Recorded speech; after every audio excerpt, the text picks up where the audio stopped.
Good afternoon. Welcome to the Midday Mull for Saturday, the 26th of August. With McShane, we keep working our way through 1 Samuel, today reading chapter 18. Following on from yesterday, where David takes on Goliath and beats him, and God gives them a great victory.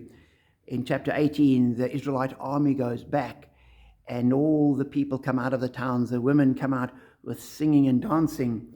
And we're told, as they danced, they sang, Saul has slain his thousands, and David his tens of thousands. Saul was very angry. This refrain galled him. They have credited David with tens of thousands, he thought, but me with only thousands. What more can he get but the kingdom? Which turned out to be exactly right. But Saul was here being jealous. And that we see the destructive nature. And what Saul ended up doing was not trying to sort himself out. He tried to deal with David. And the problem was, in verse 12 we continue, Saul was afraid of David because the Lord was with David, but had left Saul.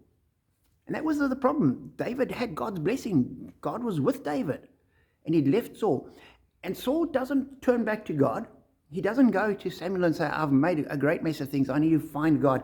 I need to sacrifice. Tell me what I need to do to restore my relationship with God. He doesn't look at the problem. He looks at the symptoms. And he tries to deal with the symptoms. He tries to manage and sideline and eliminate David. David wasn't the problem. The problem was God was no longer with Saul. And so it doesn't help to deal with the symptom. You've got to deal with the problem. And in our lives, that is still completely true. And so many people, when they're jealous, they don't look at, I'm jealous of that person's success. What can I do to make myself more successful? They rather try and belittle, put down, rubbish the other person. It's much easier. It requires much less of us, but achieves very, very little.